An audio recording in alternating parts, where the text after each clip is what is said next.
Pagpanuli sa opisina sa usa ka warehouse sa Zamboanga City, sa pool sa CCTV, 200,000 pesos nga kwarta nalimas sa mga suspect. Ani report. Kita sa lain-laing anggulo sa CCTV ang pagpang-hold up nga naitabo sa Wellmar Marketing banda alas 8 sa buntag ni atong Martes sa Barangay Tugbungan sa Zamboanga City. Makita sa CCTV sa hallway sa opisina ang pagsulod sa duha ka lalaki samtang anaa sa ilang nagkadiyang trabaho ang mga trabahante. Misulod sa cubicle ang usa ka lalaki samtang nabilin sa gawas ang laing suspect nga dunay dalang mga armas. Gipalingkod niini ang usa ka lalaki sa hallway. Sa laing anggulo, makita ang usa ka lalaki nga misulod sa cubicle nga dunay pusil.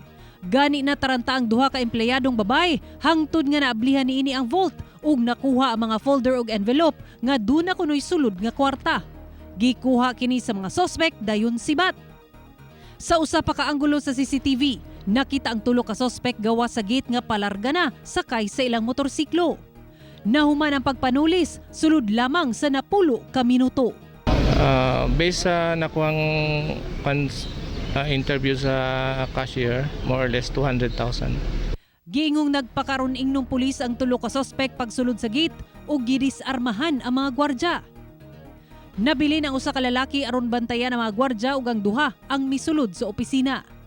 Nagtuo ang kapulisan nga planado kini sanglit migawas nga kabisado sa mga suspect kung asa nakabutang ang kwarta. Ako si Sarah Hilomen Velasco para sa One Mindanao.